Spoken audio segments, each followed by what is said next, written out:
So, andito na nga tayo guys. Ayan, naka-ready na ang ating mga biscuits na i-brush ng melted butter.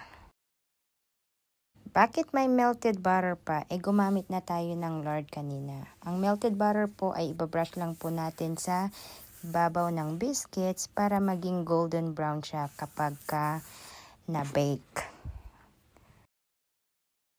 Pero optional lang po yan. Kung ayaw nyo, just skip it. Pero dahil gusto natin ng golden brown, at syempre meron tayong butter, kaya itodo na natin, di ba? Huwag na nating tipirin. Anyways, tayo naman din ang kakain. So, continue lang nating i-brush hanggang matapos natin lahat. So, ayan na nga.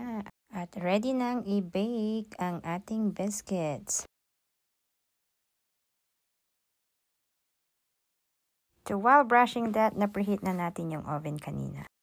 So, i-bake natin siya sa 425 degrees for about 10 to 15 minutes or until golden brown na po yung top.